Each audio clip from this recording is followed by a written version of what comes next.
Donc aujourd'hui, je vais vous proposer de voir ensemble Apocalypse 13 et le verset 11. Donc avant de commencer, ah. Donc je disais que ce matin, nous allons étudier ensemble. Notre étude ce matin se porte sur Apocalypse 13, le verset 11. Avant de commencer, je vous invite à nous incliner pour pouvoir faire une prière. Nous allons faire une prière silencieuse.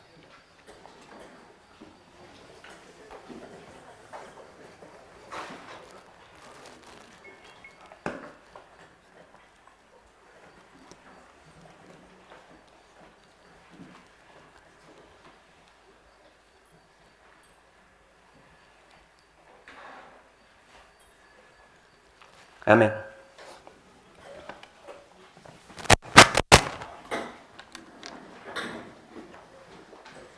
Donc je vous propose de lire ce verset, Apocalypse 13, le verset 11. Est-ce qu'il y a quelqu'un dans la salle qui voudrait, ou sur Zoom, qui voudrait lire ce verset? Oui, vas-y.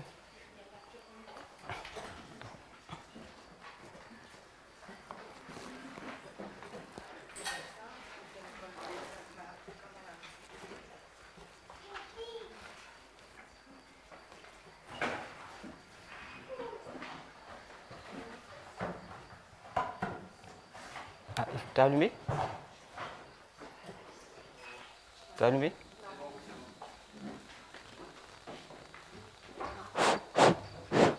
Oui, c'est bon. Ok, merci. Apocalypse 13, verset 11. Puis je vis monter de la terre une autre bête qui avait 2 cornes semblables à celles d'un agneau et qui parlait comme un dragon. Alors, lis le reste jusqu'au verset 15. Elle exerçait toute l'autorité de la première bête en sa présence, et elle faisait de la terre et ses habitants, et elle faisait que la terre et ses habitants adoraient la première bête dont la blessure mortelle avait été guérie.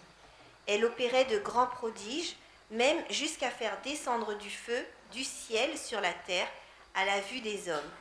Et elle séduisait les habitants de la terre par les prodiges qu'il lui était donné d'opérer en présence de la bête, disant aux habitants de la terre de faire une image à la bête qui avait la blessure de l'épée et qui vivait.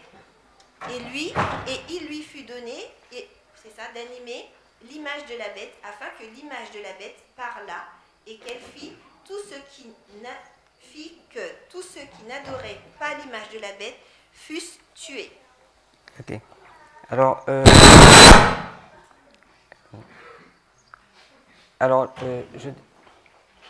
je disais, alors, donc nous allons étudier, nous n'allons pas faire une étude détaillée de tous ces versets, mais je vais plus me concentrer sur le verset 11.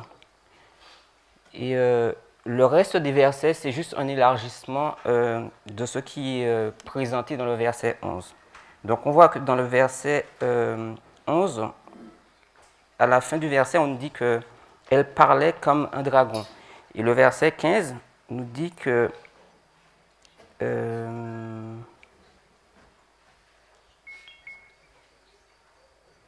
verset 15, attendez. Ouais, voilà, le verset 15, il nous dit, et elle eut le pouvoir de donner la vie à la statue de la bête, afin que la statue de la bête non seulement parla. Donc là, je suis sur la version King James. Donc on voit qu'au verset 11 et au verset 15, ils vont nous dire que la bête parle. En langage prophétique, qu'est-ce que ça représente le fait que la bête parle? Qu'est-ce que ça signifie du moins en langage prophétique? Ici, nous sommes dans une parabole prophétique. Ce sera des lois, émettre des lois, je pense. Alors donc, Ouais, on va faire passer le micro, comme ça ceux qui sont sur Zoom pourront entendre les réponses qui sont données.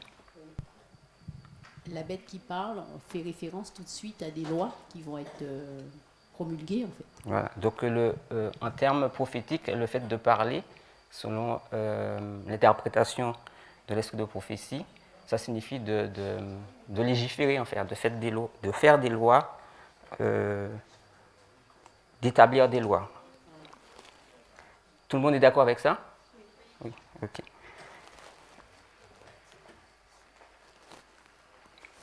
Alors, donc, nous allons regarder à travers les vêpres l'interprétation, les étapes que l'ancienne Thèse a suivies pour donner une interprétation de ce verset dans notre dispensation. Les quelques étapes. Donc, peut-être que dans ce que je vais partager avec vous, peut-être qu'il y a des étapes peut-être que je n'aurais pas mentionnées, mais sentez-vous libre de partager ce que vous avez compris par rapport à l'étude que nous faisons sur les vêpres, au sujet de ce verset. Donc, concernant ce verset, l'interprétation que l'esprit de prophétie donne par rapport à ce verset, qu'est-ce qu'elle dit par rapport à la bête au verset 11? Semblable à un agneau qui a 2 cornes, semblable à un agneau. Quelle interprétation l'esprit de prophétie donne à ce verset? C'est les États-Unis d'Amérique. Alors, toujours le micro, c'est un petit peu... Donc, il y a 2 micros. Hein. Donc, vous levez la main et puis... Je disais que les 2 cornes représentent les institutions de l'Amérique. Il y en a une qui est tombée déjà. Mais plus simple, c'est-à-dire que moi je disais par rapport à dans l'esprit de prophétie, quelle interprétation Ellen White donne au sujet des 2 cornes. Qu'est-ce qu'elle dit, qu'est-ce qu'elle représente ces 2 cornes? Les institutions. Institutions? Quelqu'un d'autre? Moi je pense au républicanisme et au protestantisme. Alors, je prends le micro. Je pense au républicanisme et au protestantisme. Voilà, c'est ça. Alors donc, elle dit que ça représente le républicanisme et le protestantisme. Ça, vous le trouvez dans la tragédie des siècles, 478.1. Donc maintenant, Ellen White, elle va faire une prophétie par rapport à ce verset que nous allons lire sous chaîne, sur le PowerPoint. La première slide. C'est dans la tragédie des siècles, 482.1. Donc, dans un premier temps, elle donne une interprétation par rapport à ce verset. Alors, quelqu'un peut lire, et ensuite, elle fait une application, en fait.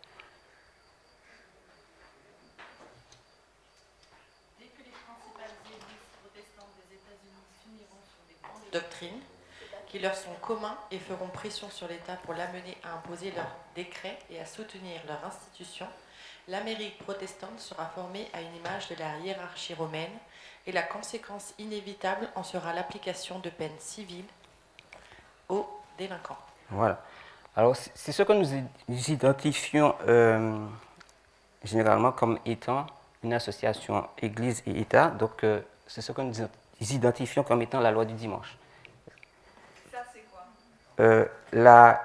Le fait que le protestantisme, lorsqu'elle dit, alors je reprends, dès que les églises protestantes des États-Unis s'uniront sur des points de doctrine qui leur seront communs et feront pression sur l'État pour l'amener à imposer leurs décrets. Donc, lorsque les États-Unis et les églises protestantes s'uniront en fait ensemble pour imposer une loi, un décret, donc l'Amérique protestante formera une image à la bête. Donc, je pense que c'est ce que nous identifions comme étant la loi du dimanche aux États-Unis. Est-ce que vous le comprenez comme ça? Oui. Jusque-là, nous sommes d'accord au niveau de l'interprétation. Donc, on parle des protestants. Ici, en voyant une union entre l'Église et l'État. Et généralement, c'est ce que nous identifions comme étant une loi du dimanche, lorsqu'il y a l'association entre l'Église et l'État. Donc maintenant, selon vous, est-ce que cette prédiction de l'esprit de prophétie a déjà été accomplie?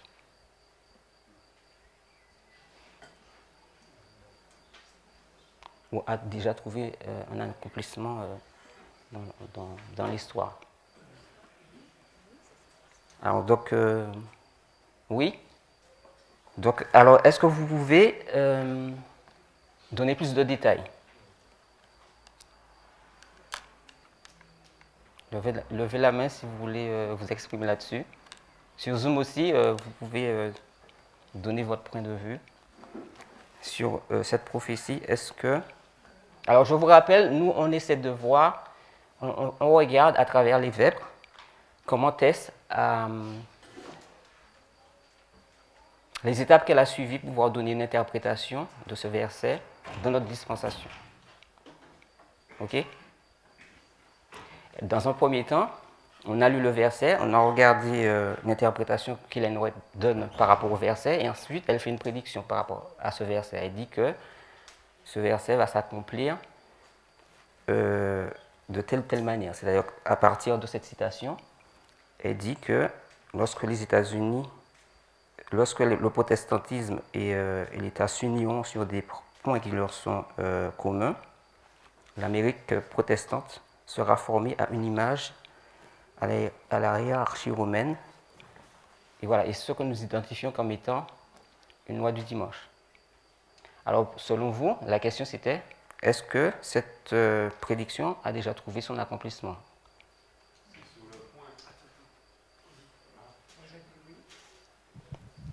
Je dirais, c'est sur le point, c'est en marche.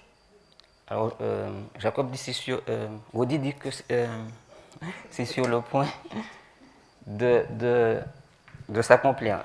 Il me semble que Gérard n'était pas d'accord. Donc. Le fait que, par exemple, que le NRA fait passer le fait de mettre « En Dieu nous croyons » sur des pièces, c'est déjà un accord, c'est déjà une démarche engagée. Non, c'est-à-dire que tu me dis, tu ne me poses pas la question. Hein. Tu me dis pour toi, est-ce que ça s'est déjà réalisé? Oui, pour moi ça s'est réalisé, là. Voilà. C'est déjà un point qui s'est réalisé. Alors donc comment tu l'expliques? Ben, le fait que l'État accepte de poser « En Dieu nous croyons » sur des pièces. Donc ça réalise la prédiction réalise. de cette citation. Oui, Alors est-ce que tout le monde est d'accord? Non. Non. Alors, tu n'as pas convaincu l'Assemblée. Alors quelqu'un d'autre? Jérôme n'a pas tort, mais sous notre dispensation, comme j'ai dit, c'est en cours, c'est en marche. C'est pas encore. Non, mais la question, ce n'était pas par rapport à notre dispensation. La question était, est-ce que cette citation, ou la prédiction de l'esprit de prophétie, la prédiction qu'elle fait par rapport à ce verset, est-ce qu'elle s'est déjà réalisée? Non. Non. Donc maintenant, tu changes, tu dis non. Parce que tu avais dit. Mais il faut expliquer.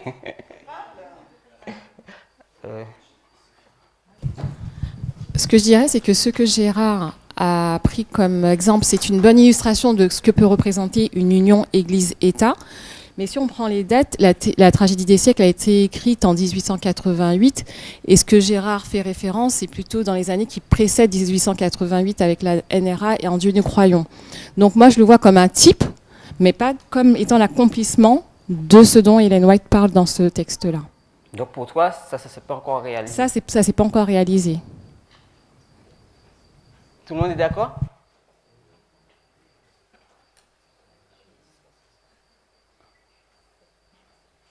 Tu voulais dire quelque chose? Non, c'est Johanna. Bon. Et sur Zoom? Il n'y a rien sur Zoom. Il n'y a rien sur Zoom. Alors,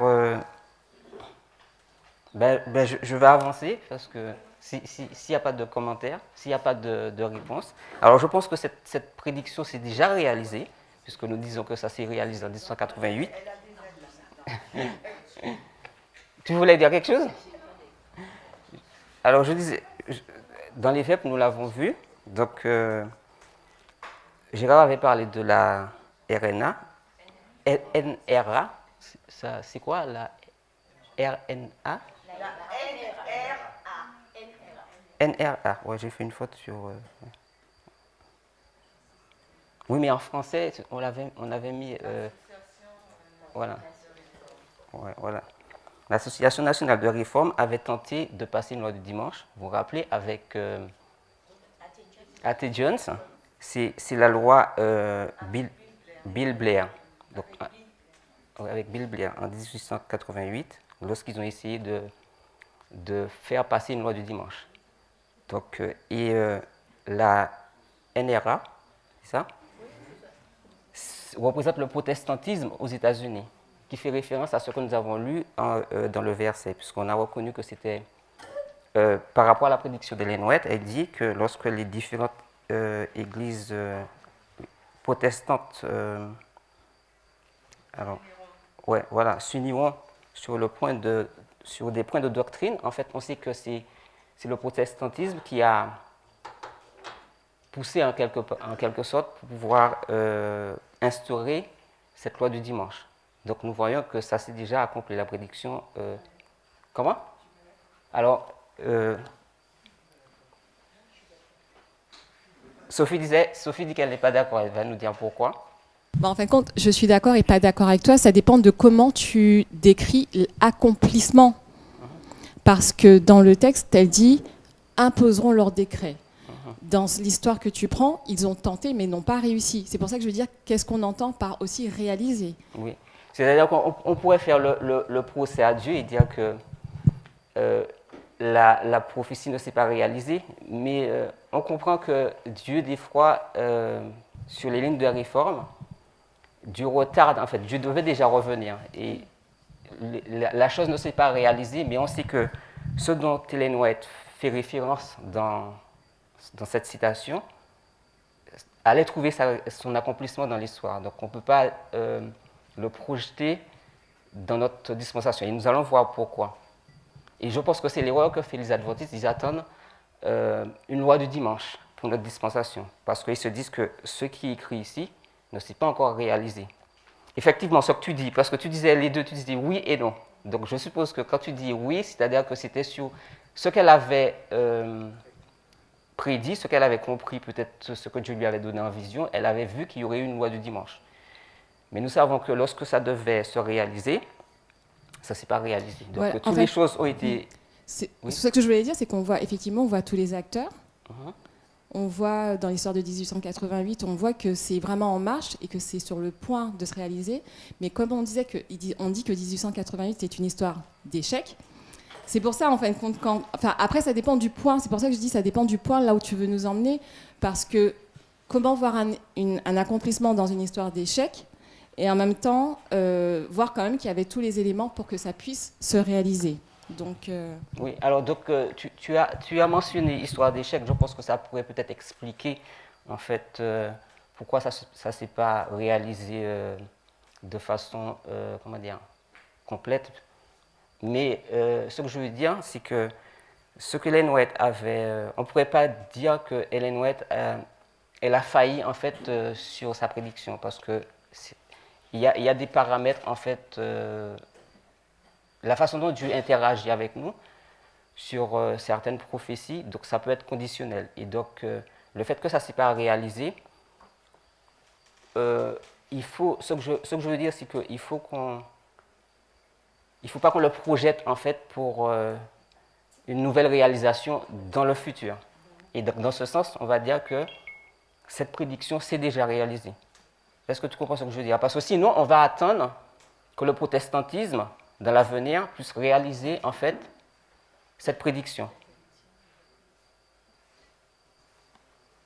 Selon ta logique, c'est-à-dire qu'elle dit que les églises protestantes vont s'unir pour pouvoir faire pression sur l'État. Donc, ce qui voudrait dire que si on ne tient pas compte de cette prédiction, de cette réalisation de 188, ça voudra dire qu'il faudra qu'on regarde pour que quand est-ce que le protestantisme, dans l'avenir, va s'unir pour pouvoir faire passer une loi du dimanche.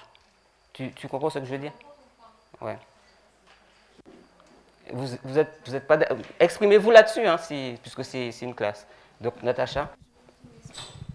Oui, je voudrais que tu développes un peu mieux parce que j'avais compris aussi la même chose que Sophie. Donc, est-ce que tu peux donner Oui. plus Alors, comme Natacha d'exemples, voulait enfin, dire je sais quelque chose, pas. je laisse Natacha s'exprimer et ensuite, nous allons... peut-être qu'elle va apporter un point d'éclaircissement sur ce que je veux dire.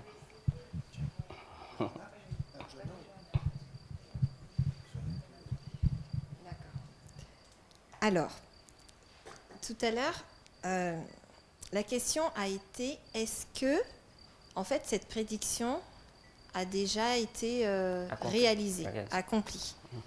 J'ai été d'accord en disant que oui, parce que tu as commencé en disant que, l'union Église-État, c'est une loi du dimanche. Et tu as commencé avec le verset d'Apocalypse 13, verset 11 à 15, disant que quand l'État, quand la bête parle, elle établit des lois. On est d'accord? Alors, lors de mes dernières notes, on a, j'ai pas approfondi le sujet, donc c'est pour ça que je voulais pas trop m'exprimer. On a abordé les lois bleues, les Blue Law. Et on avait dit que le NRA, en fait, était à l'origine de ces lois et que ces petites lois, en fait, c'était des lois punitives et restrictives. Et elles avaient été promulguées dans 29 États. Et donc, du coup, elles étaient de 1879 à 1899. Ce sont mes notes. Et donc, du coup, là, on voit bien que l'Église, d'accord, et l'État se sont joints pour pouvoir justement promulguer des lois qui, justement, avaient des conséquences inévitables pour les délinquants. Voilà. Donc pour moi, oui, cette prédiction a déjà été accomplie. Mais pas dans le sens sabbat versus dimanche, voilà. Mais dans le sens où l'Église et l'État, voilà, que l'Église et l'État s'unissent pour pouvoir promulguer des lois. Oui. Alors, juste avant de passer le micro, est-ce que tu penses que ça va se réaliser, cette prédiction dans cette citation doit se réaliser plus complètement dans l'avenir? Oui, je pense, oui. C'est-à-dire, quand tu dis ça, qu'est-ce que tu comprends Qu'est-ce que je comprends En fait, c'est très confus dans ma tête, mais j'espère pouvoir être plus clair. Dieu nous a montré que nous avons trois péchés, en fait, trois malédictions, pardon, qui doivent être restaurées, d'accord? Dans notre ligne par rapport au chiasme, je vais peut-être un peu loin. Oui, voilà. Et donc, du coup, on voit que Dieu nous a montré au travers de toutes ces études-là que ce n'est pas une question de jour, mais c'est vraiment une question de... C'est-à-dire que ma question, ce que je veux, c'est qu'il y a deux acteurs, en fait, le protestantisme et l'État qui vont s'unir pour faire passer une loi, quelle que soit la loi qu'ils vont faire passer. C'est pas le sujet de la question, c'est le fait que le protestantisme et l'État, ils vont s'unir pour faire passer une loi punitive. Donc, est-ce que tu penses que dans l'avenir, ce qui est dit dans cette citation doit se réaliser, ou c'est déjà réalisé? Oui. Ça va se réaliser. De nouveau. Pourquoi? De nouveau. Parce que la dernière fois que Parminder est intervenu, il a dit qu'il ne fallait pas que l'on fasse une différence entre la culture et l'Église. En fin de compte, c'était exactement la même chose, et si je ne me trompe pas. Et donc, du coup, si c'est le cas, à ce moment-là, ça va se reproduire. Bon, tu vas un peu loin, mais bon, c'est pas grave. Ok. Natacha. Non, mais Johanna a abordé l'aspect des Blue Laws que je voulais détailler pour dire que ça s'était déjà réalisé. Ok, donc c'était ça. Bon, voilà. Donc, dans un premier temps, on retient que, bon, on est un petit peu mitigé dessus. Ça s'est déjà réalisé, mais ça va se réaliser à nouveau. Donc, oui, Gérard voulait dire quelque chose. Alors, je ne sais pas si sur Zoom, ils veulent s'exprimer dessus. J'aborde parfaitement ce que disait. Il faut couler le micro. Parfaitement ce que disait. C'est pas allumé? Ce que disait C'est allumé? On n'entend pas. Ok, c'est pas mute? Ouais, voilà. Comme disait Sophie, c'est un échec 1888, mais malgré tout, on peut voir que ça s'est partiellement réalisé parce qu'il y a 29 États qui ont accepté de faire, mais il n'y a pas la totalité, c'était des petits États, et eh bien, au Congrès, ça n'a pas passé. Donc ça s'est partiellement réalisé. Oui. Alors, je sais qu'il y a juste une petite parenthèse. Ellen White avait dit que Jésus serait revenu à son époque. Mais ça ne s'est pas réalisé. Donc, mais pourquoi elle a dit ça, en fait? C'est quelque chose c'est Dieu qui l'a incité à dire, à dire ça, ou bien c'est de son propre chef, elle a dit ça comme ça, elle n'était pas inspirée à ce moment-là? Non, elle avait été inspirée parce qu'elle a vu notamment une vision où elle voyait que certaines personnes qui étaient dans la pièce, certaines allaient être enlevées, que d'autres allaient être... oui, voilà. Justement, c'est ce que je dis. Mais donc, pourquoi est-ce qu'elle s'est avancée sur les choses, ou c'est Dieu qui l'a poussée à le dire? En tout cas, c'est ce qu'elle a vu et c'est ce qu'elle a reçu comme vision et c'est ce qu'elle a dit. Hein. Voilà. Donc, mais ça c'est pas. Est-ce qu'on peut dire que ça ne s'est pas réalisé ou ça s'est réalisé partiellement? Comment on va présenter le fait que Ellen White, dans son ministère, elle dit que, de façon prophétique, que quelque chose va se passer et puis ça ne se passe pas? Donc, elle dit pourquoi? Josiane voulait parler.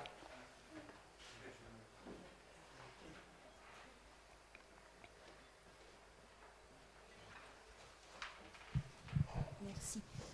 Je ne pense pas qu'elle se soit trompée. Donc ce qu'elle a dit, c'était la réalité. C'est ce qu'elle a vu et c'est ce qu'elle devait transmettre. Mais après, elle dira, le peuple n'était pas prêt. Elle va le dire. Alors, voilà. Alors pourquoi je dis ça? Je pense que c'est la même chose pour cette prédiction. Et c'est pour ça que je dis que ça s'est réalisé partiellement. Bon. Alors, mais je ne sais pas comment l'exprimer, mais il ne faudrait pas s'attendre, en fait, que ce qui est décrit, en fait, dans la citation puisse se reproduire, en fait. Parce que c'est-à-dire que ce qu'elle a vu et ce qu'elle a exprimé, c'était ce qui devait se passer en 1888. Et ça ne s'est pas passé parce que Dieu l'a décidé autrement. C'est-à-dire que Dieu il est revenu sur ce qu'il avait annoncé, en fait, par la bouche d'Ellen White. Pour différentes raisons, on va dire. C'est pas grand-chose ce que je dis, mais je me souviens qu'au tout début, on disait que, en fait, Ellen White avait eu les visions pour sa dispensation, en fin de compte, et on avait illustré ça avec des portes, en fin de compte. Je ne sais pas si vous vous souvenez, on avait illustré ça avec des portes, et qu'en fin de compte, elle devait voir d'un point jusqu'à un autre, en fin de compte, et elle ne pouvait pas prédire ce qui allait se passer par la suite, et on avait donné cet exemple-là par rapport au 11 septembre. Donc c'est pour ça que je le dis. Voilà. Voilà. Alors donc, nous avons vu cette étape, en fait, lorsqu'on a... Alors dans la démarche de test, pouvoir expliquer, trouver une interprétation par rapport à Apocalypse 13, verset 11. Donc nous avons été conduits à regarder au protestantisme. Donc nous avons identifié le NRA, l'association protestante, en fait, qui voulait mettre en place une loi du dimanche.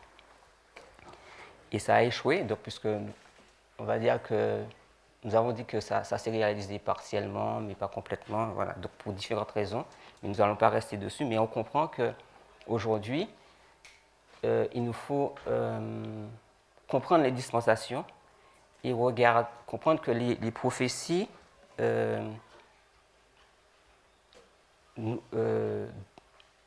par rapport à l'accomplissement de la prophétie, nous devons investiguer et comprendre pour nous, aujourd'hui, comment le verset 11 d'Apocalypse 13 va se réaliser pour nous. Donc, parce que dans la dispensation de l'adventisme, ça a déjà trouvé une première réalisation, et peut-être que pour nous, ça ne sera pas pareil. Donc, et je pense que c'est la démarche de test, et c'est ce qu'elle veut montrer dans ce que nous allons voir ensemble. Donc maintenant, nous avons vu que ça a échoué. Donc quelle a été maintenant la stratégie en fait du protestantisme aux États-Unis après 1888 pour pouvoir arriver à son objectif, c'est-à-dire faire une image de la bête aux États-Unis, c'est-à-dire créer une relation Église-État, lorsque cette première tentative a échoué. Donc c'est comme une révision par rapport à ce qu'on a étudié en fait dans les Vêpres, et juste en relation avec ce verset, Apocalypse 13, verset 11. Donc on a vu avec, avec le sujet de la NRA qui s'était coalisé pour pouvoir faire passer une loi du dimanche que ça a échoué. Donc maintenant, qu'est-ce que nous avons identifié comme acteurs, toujours en relation avec le protestantisme, et quelle a été leur démarche maintenant pour pouvoir accomplir ce verset? C'est une question? C'est une question. La majorité morale? Oui. Donc, oui. La majorité morale? Voilà. Alors, donc, est-ce que tu peux donner les acteurs, dire un peu plus? Je dirais simplement les évangéliques, les fondamentalistes, représentés par les téléévangélistes. Jerry Farwell, merci, Pat Robertson. Et leur stratégie, en fait. D'autres personnes? Oui, tu as identifié les acteurs, mais quelle a été leur stratégie, en fait? Mais tu peux laisser la parole à... Eh ben voilà, donc je laisse la parole à d'autres personnes. Oui, donc Chimène a identifié, en fait, la majorité morale. Donc c'est une association, c'est ça? Voilà, ok. Quoi d'autre? Mais la question reste posée. C'est que la majorité morale, c'était quoi sa stratégie, en fait, puisque ça a échoué la première fois. Donc, arrivé au Congrès, la NRA n'a pas pu faire passer sa loi. Donc, parce que ça allait à l'encontre de la Constitution. Donc, ils l'ont retoqué. Donc, maintenant, il va essayer une nouvelle stratégie, le protestantisme, à travers d'autres organisations. Donc, ça a été quoi? Donc, l'organisation a été identifiée, la majorité morale. Donc, ça a été quoi cette stratégie? Parce qu'ici, il ne peut pas passer par une loi. Il peut pas... Je dirais que l'Amérique soit protestante, religieuse, quoi. Je ne pense pas que ça répond à la question. Ah. Non, mais c'est une bonne tentative. Quelqu'un d'autre?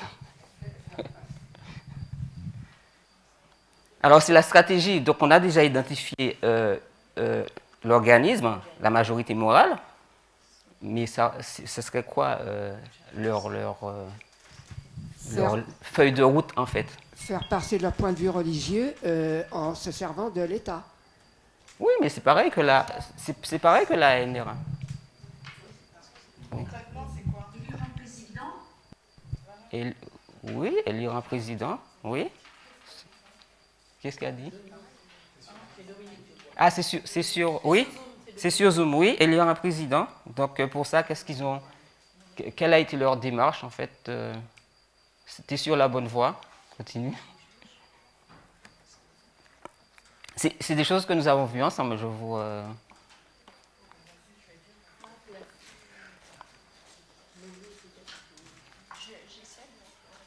Ah, si tu... Oui.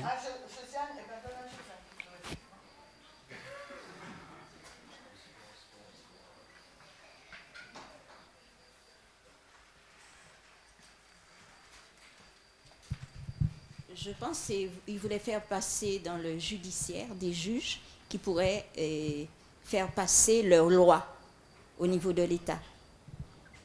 Oui, on peut dire ça. Mais là, tu as été juste sur un peu la finalité.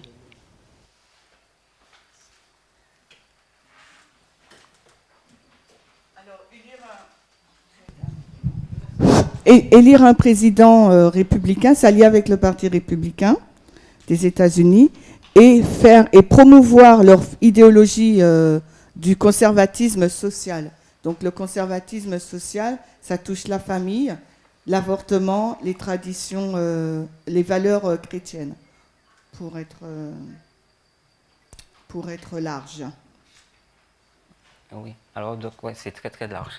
Donc on va dire que Jerry Falwell, il a fondé une université Liberty University, donc dans le but de promouvoir les valeurs chrétiennes, de former des personnes pouvant occuper des postes clés, voilà. Et c'était son objectif en fait, et de prendre part en fait dans la vie politique des États-Unis. Donc pour ça, ils ont fondé la majorité morale. Donc ils sont devenus la droite chrétienne, on va dire. Donc on a la droite chrétienne maintenant. Donc on parle pas vraiment du protestantisme, mais c'est le protestantisme. Mais maintenant, on va dire la droite chrétienne, parce qu'ils vont se politiser, ils vont entrer dans la vie politique en fait de la nation. Et on avait parlé d'un président, donc c'est le premier président en 1980 qui a été soutenu par la majorité morale. Et donc ce sont par la droite chrétienne, en fait, le protestantisme. Donc c'était leur objectif, en fait, de maintenant, puisqu'ils ont été la première tentative, lorsqu'ils arrivent au Congrès, l'association entre Église et État n'a pas abouti. Donc ils se disent que nous allons essayer une nouvelle stratégie. Donc si on s'intègre dans la politique, donc on pourra faire passer nos lois. Donc ça sera plus simple. Et donc ça a été ça leur stratégie. Donc ils ont quand même eu du succès, puisque le premier président, ils ont pu faire élire Ronald Reagan, puisque la droite chrétienne maintenant faisait partie de la base électorale du Parti républicain. Voilà. Donc c'est un petit peu la façon dont on s'est dirigé en fait pour pouvoir essayer de comprendre comment ce verset allait trouver son accomplissement, soit maintenant on va dire dans notre dispensation, puisque on commence à dépasser la dispensation de l'adventisme pour venir dans notre dispensation maintenant. Donc je vais vous faire lire, donc ce sera le deuxième diapo. Donc il y a un auteur qui a écrit un livre sur la droite chrétienne. Il s'appelle Mokhtar Ben Barka. Voilà. Donc il va nous expliquer, nous donner Il a étudié le protestantisme, et je vais vous faire lire une citation qui se trouve dans cet ouvrage. Donc ce sera la troisième citation. Voilà. Donc y a-t-il quelqu'un qui veut bien vouloir lire cette citation? Merci. Je veux bien lire. La droite chrétienne composée d'une coalition de différents groupes disparates. La droite chrétienne, répétons-le, ne se résume pas à un seul mouvement homogène. L'appellation des émissions, une vaste coalition conservatrice, à dominante protestante, évangélique, réunissant. C'est parti. Je vois plus assez rétréci.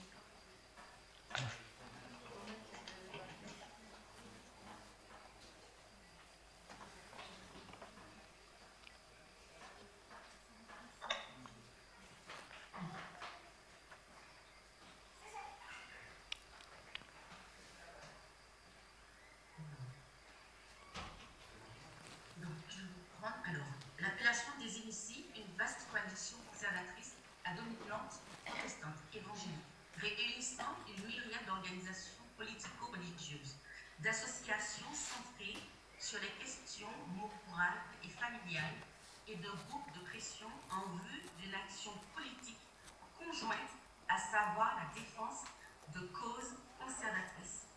On y trouve également d'innombrables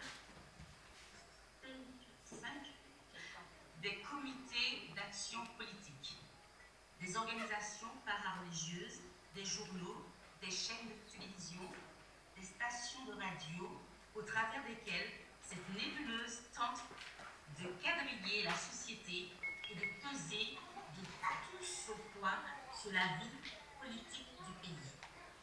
La suivante. La citation suivante, la numéro 4. Oui.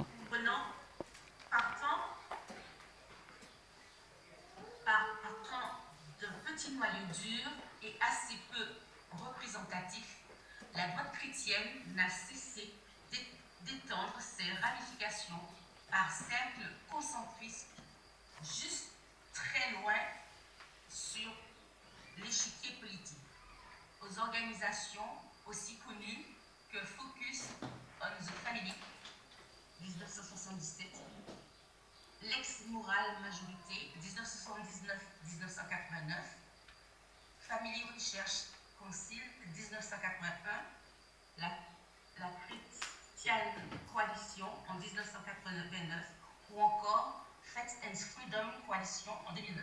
S'ajoutent une multitude de petits groupes locaux qui eux-mêmes produisent de temps à autre quelques scissions, souvent en désaccord les unes avec les autres.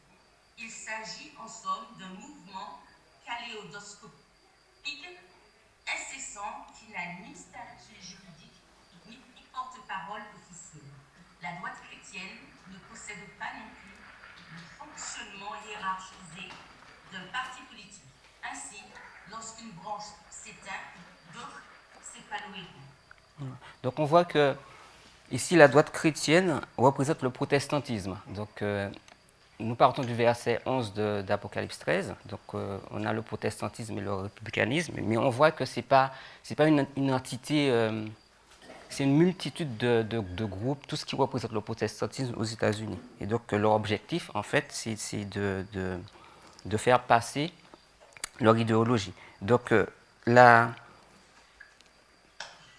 ceux qui soutiennent en commun, nous allons le lire dans la diapo qui suit. Donc ils ont une revendication commune et ils soutiennent les mêmes idées. Donc nous allons voir ce pourquoi ils se battent dans la citation suivante. C'est bon? Quelqu'un peut lire? Ah, il faut prendre le micro.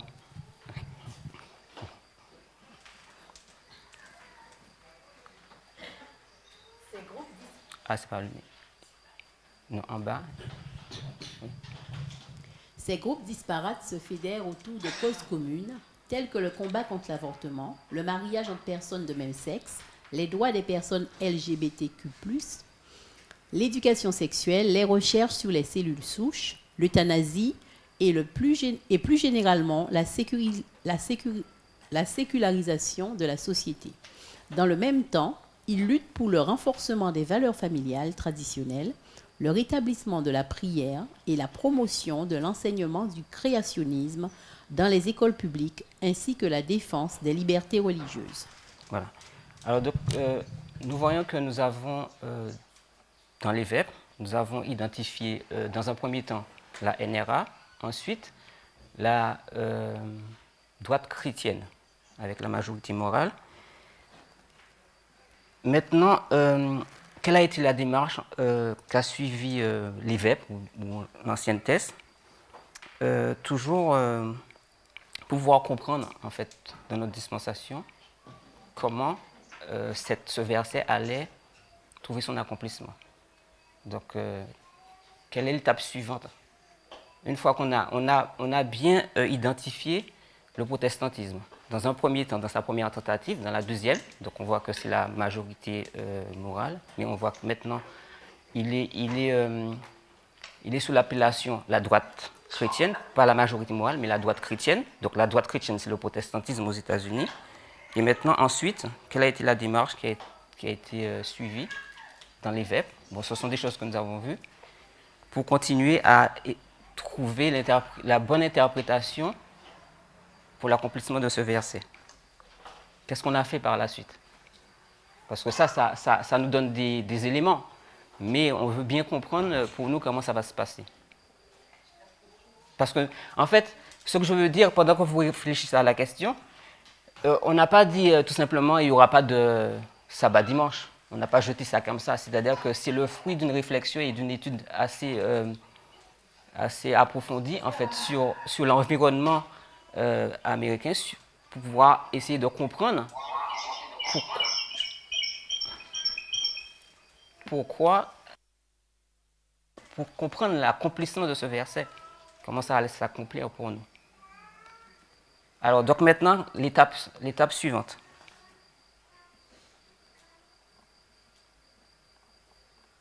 Qu'est-ce qui veut parler? Est-ce que vous avez compris la question ou bien? J'ai dit, dans un premier temps, on a identifié le protestantisme à travers la RNA, c'est ça? NRA, oui. Ensuite, la droite chrétienne. La droite chrétienne, avec Ouais. la majorité morale. Quelle a été l'étape suivante maintenant pour... Après, de ce que je me rappelle, on a approfondi l'idéologie de l'aile droite. Parce qu'on a toujours pensé que le monde politique était divisé seulement en deux pôles, droite-gauche. Et après, on a été un peu plus profondément dans ce que c'est que la droite. Que dans la droite, il y a des je ne sais pas comment dire, oui, voilà, il y a des sous-groupes dans l'aile droite. Oui. Est-ce que c'est ça que tu attends? Oui, tu es sur la bonne voie. Est-ce que quelqu'un d'autre veut ajouter quelque chose? Non? Alors, donc, je vais prendre juste la première partie. Tu as mentionné la droite républicaine, puisqu'on voit que l'objectif, en fait, du protestantisme, c'est de prendre part, d'entrer dans la sphère politique, en fait. Alors, ce qui fait que nous, à partir de ce moment, nous allons explorer ce domaine, en fait. Et donc, nous allons regarder à la droite républicaine. Et donc, ce que nous voyons, c'est que la droite républicaine va incarner, en fait, les valeurs de la droite chrétienne. Donc, il va porter ces valeurs, en fait, puisque... Et c'est là que nous allons... que nous sommes dirigés dans l'IVEP pour pouvoir comprendre ce qui se passe au sein de la droite républicaine. Donc nous avons vu qu'il incarne les... Comment? Pourquoi tu dis pas le parti républicain? Oui, le parti républicain, donc on peut dire droite... Non, bah, ça peut porter à confusion. Ah, ok. Ouais. Oui, vas-y, explique. Oui, non, mais je suis... Oui. Donc, il est préférable de dire le parti républicain. Non, c'est pas qu'il est préférable, je t'ai demandé pourquoi toi tu dis droite républicaine, ça peut Ouais. porter à confusion. Vas-y, prends le micro parce que peut-être les gens sur...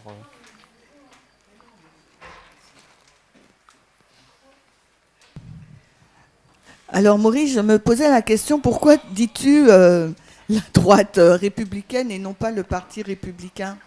Oui, mais des fois c'est interchangeable. Des fois on dit droite républicaine, on dit le parti républicain. Donc alors la question maintenant, c'est quelles sont les valeurs. Bon, j'avais déjà dit que le parti républicain incarne les valeurs, l'idéologie de la droite chrétienne. Donc nous avons vu que le parti républicain défend les valeurs de la liberté, le libertarianisme, le libéralisme économique et incarne l'idéologie du libertarianisme. Alors donc, et c'est là qu'on arrive à une conclusion par rapport au verset 13. Et c'est l'ancienne thèse qui le dit. Il dit dans les VEP, l'ancienne thèse soutient l'idée et a démontré que la droite chrétienne, c'est-à-dire le protestantisme, ne constitue pas à lui seul la totalité de la crise de la loi de dimanche et qu'il n'était pas la cause. Donc elle dit que le protestantisme, en fait, ne constitue pas la totalité du problème que va poser la loi du dimanche ou la loi du dimanche et qu'il n'en était même pas la cause. Donc on va lire une citation par rapport à ça que j'ai retirée dans les VEP. C'est la 6 et la 7. Et ensuite, elle va expliquer les raisons pourquoi elle arrive à cette conclusion. Alors, est-ce qu'il y a quelqu'un qui veut bien lire?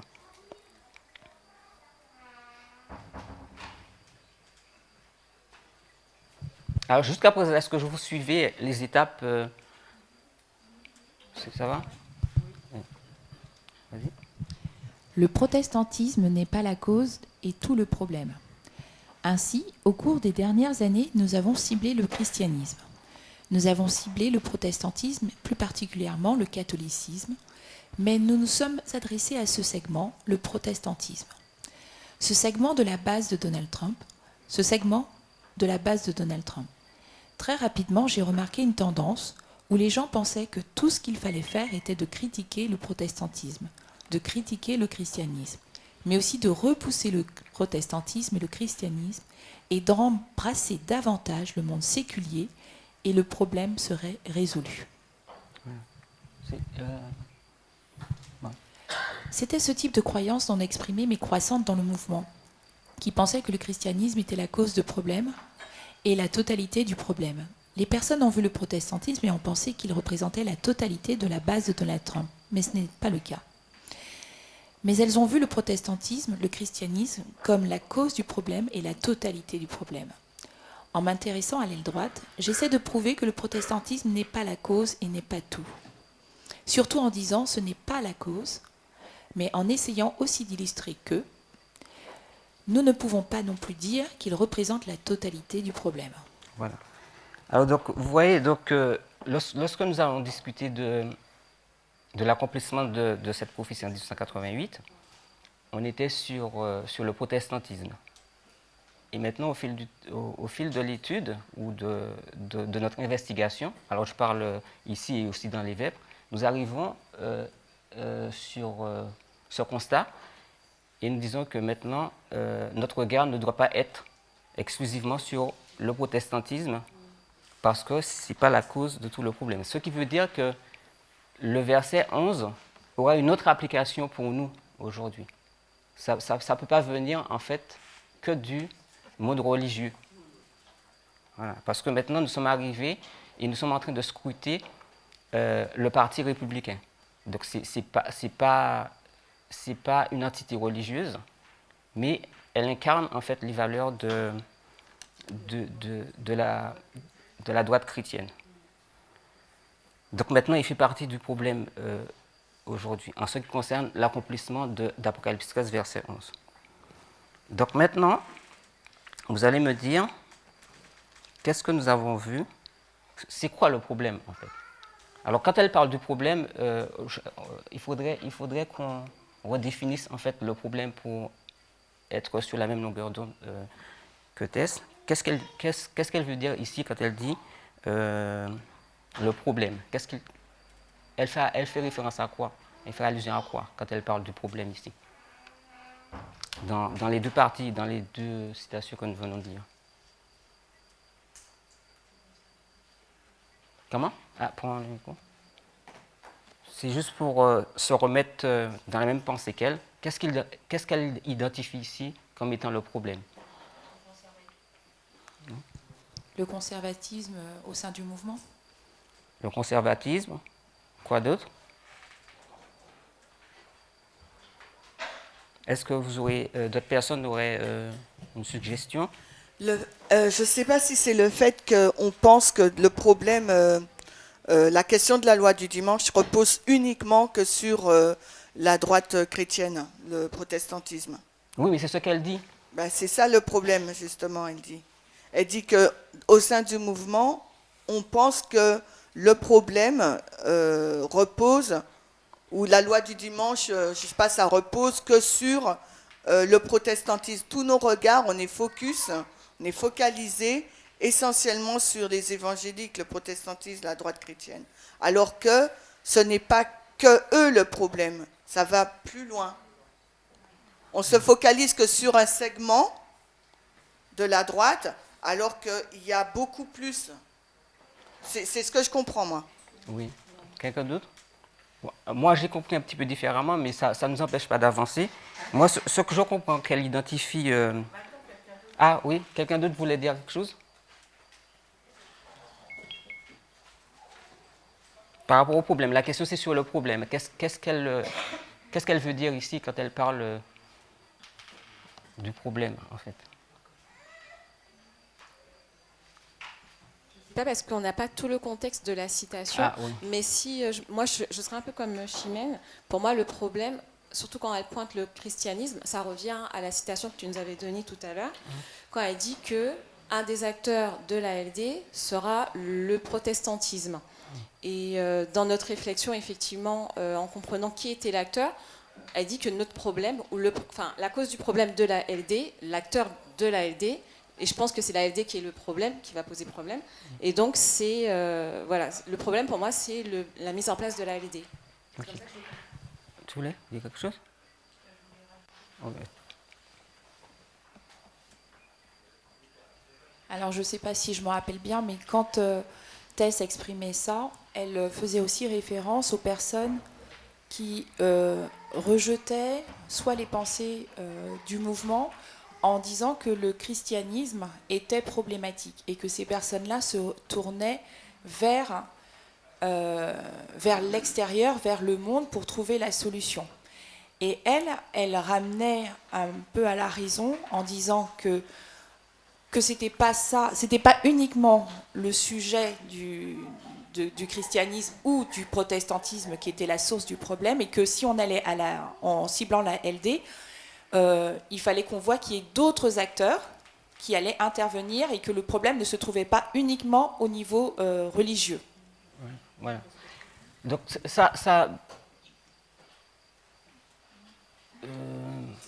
par rapport au fait que j'ai eu le contexte en fait par rapport à ce qu'elle dit, donc ça pourrait paraître qu'il y a une petite différence entre ce que vous dites et ce que moi je vais dire, mais ça ne nous empêche pas d'avancer. Alors je pense que ce qu'elle veut dire ici lorsqu'elle fait référence au problème, elle va directement sur le sujet de la loi du dimanche qui a été identifié en fait sur notre ligne de réforme. Le sujet de la loi du dimanche qui a été identifié sur notre ligne de réforme, à savoir le sujet de l'égalité, le sexisme, le racisme et l'homophobie. Donc elle va dire que c'est ça le problème, c'est ce qu'on veut refaire remonter en fait sur notre sujet de la loi du dimanche ne sera pas sur sabbat dimanche, mais ce sera sur le sujet de l'égalité. Et donc dans tous ces groupes en fait, nous allons voir que le problème de l'égalité n'est pas exclusif, on ne le trouve pas exclusivement dans le protestantisme, mais on va le trouver aussi ailleurs. Alors notamment, puisque là, par rapport à là où nous sommes dans notre étude, on le trouve aussi dans la droite, dans le Parti républicain, puisque eux, ils ont endossé, ils incarnent en fait les valeurs de la droite chrétienne. Donc on va trouver aussi le sexisme, le racisme et l'homophobie au niveau de la droite, au niveau du Parti républicain. D'accord ?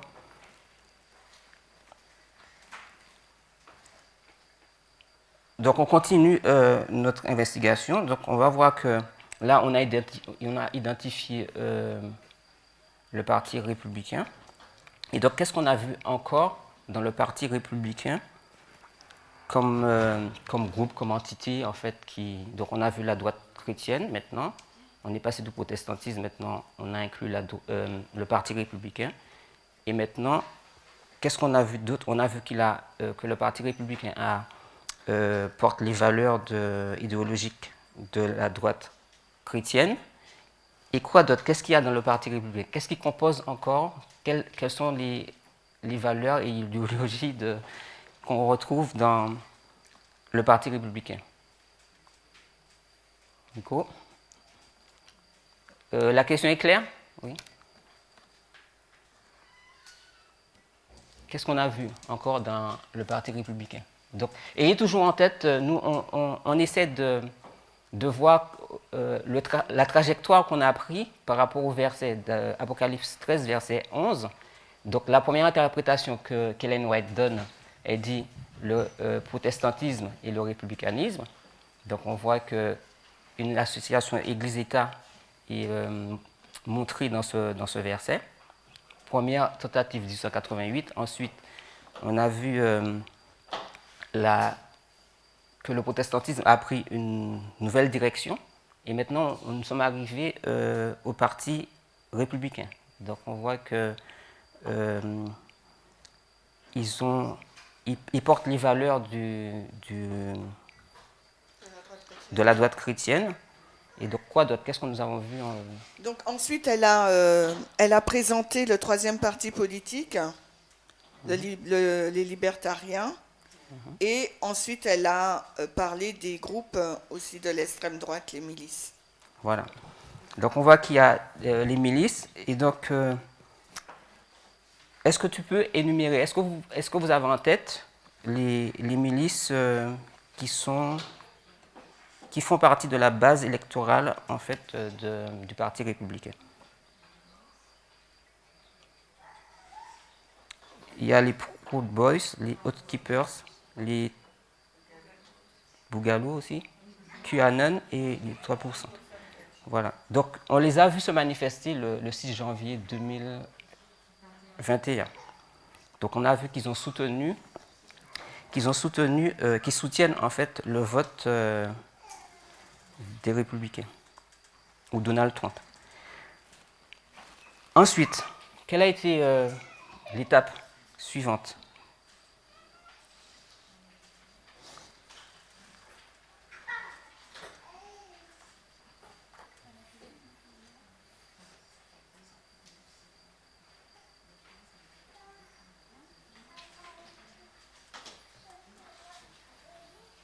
Quelqu'un? Alors, donc, je vais vous faire lire juste une citation pour marquer le point que nous avons fait ressortir. C'est la 8 et la 9.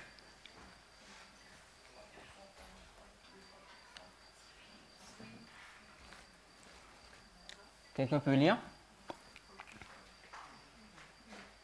Alors, cet article, c'est une citation qui a été tirée dans un article de Chris Ladd intitulé « Les paradoxes des droits civils libertaires ». Donc, c'est pour montrer en fait comment le Parti républicain incarne en fait les valeurs du libertarianisme. C'est un petit peu ce que Sophie avait développé, non? Voilà. Donc, vous pouvez lire.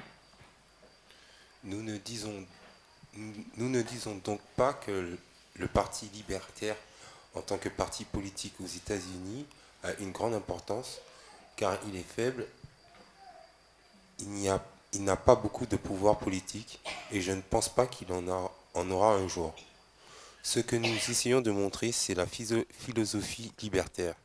Et cette philosophie libertaire est ancrée dans le Parti républicain. Il l'appelle une force à l'intérieur du GOP7. Ensuite, il abordera l'époque des droits civiques et expliquera ce que nous avons déjà couvert dans nos derniers cours sur le libertarisme à l'époque des droits civiques et ce qu'ils appellent un paradoxe. Ensuite, il y a l'autre, la 20, la 9, ouais. La 9, oui. Vas-y. Quelqu'un d'autre veut lire? Si tu veux, je veux.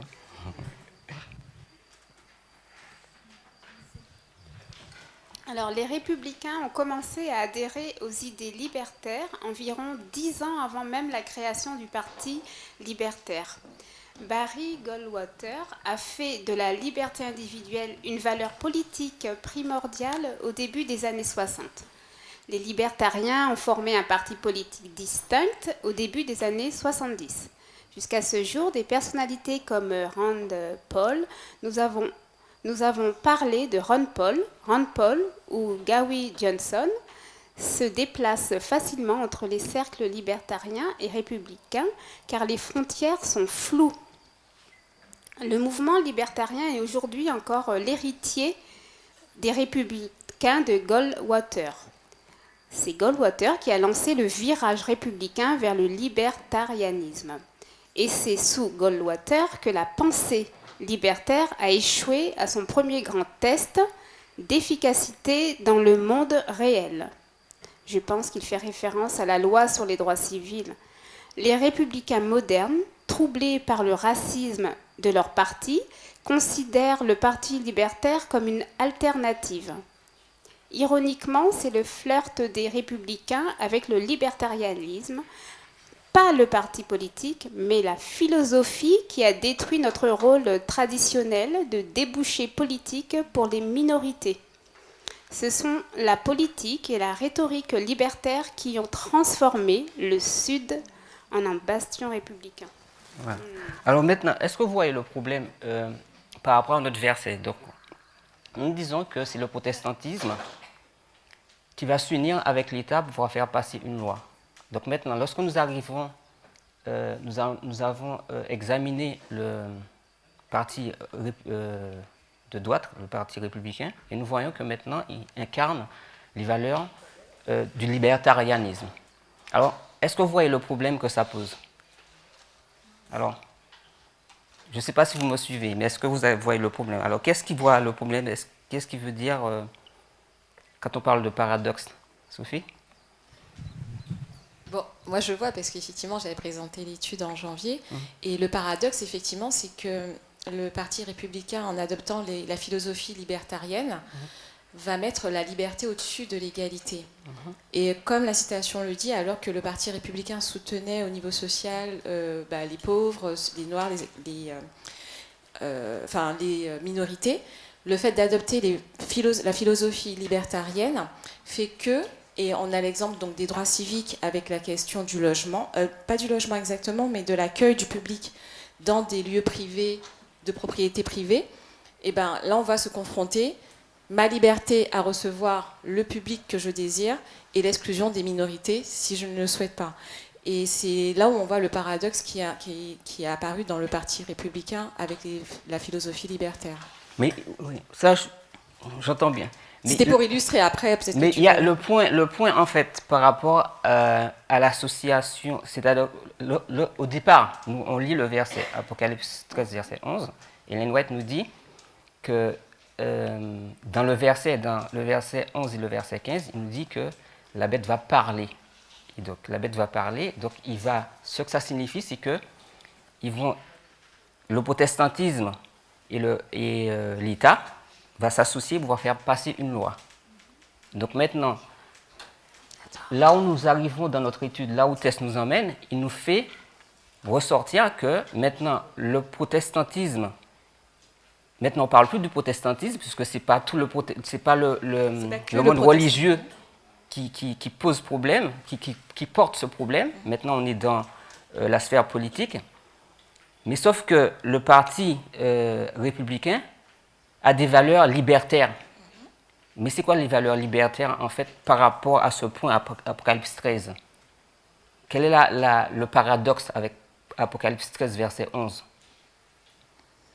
J'ai une idée, mais je laisse Chimène répondre. En fin de compte, parce qu'il faut qu'on repasse d'abord par rapport au sujet de la loi du dimanche. Et il me semble que tu l'as dit tout à l'heure quand tu nous as demandé c'était quoi le problème. Et tu as dit que dans la vêpre, Tess parlait du fait que le problème, effectivement, c'était la question de l'égalité pour les minorités. Moi, c'est comme ça que je fais le lien avec la philosophie. Enfin, non, mais c'est pas exactement. Ah, non, okay. Je comprends ce que tu dis, mais c'est pas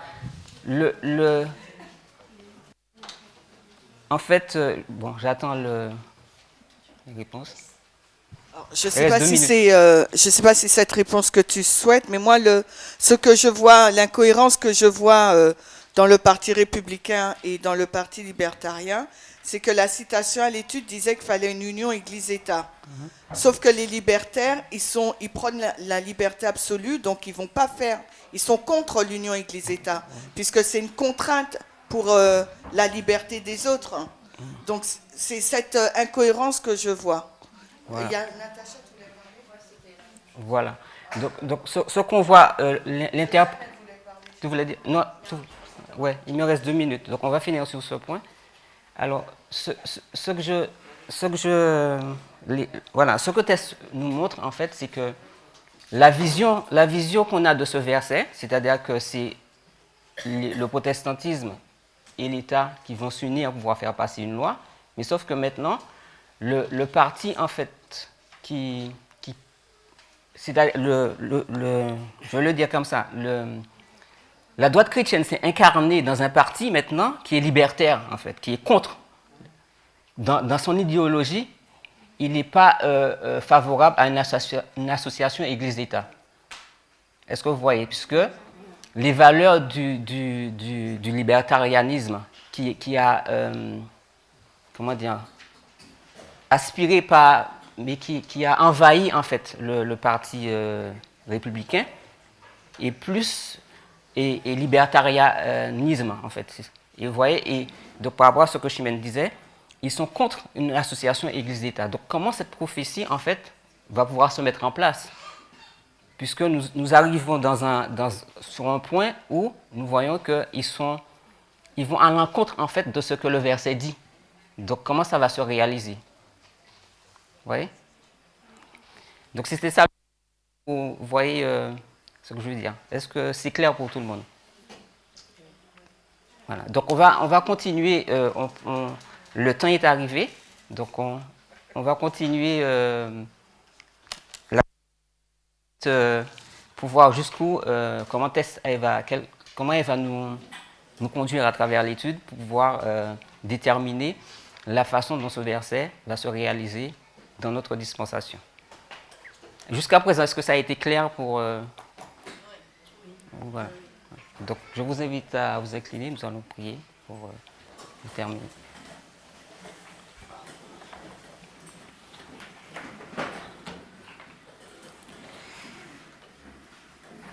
Notre Dieu, notre Créateur, nous te remercions pour le moment d'étude que tu nous as permis d'avoir ensemble.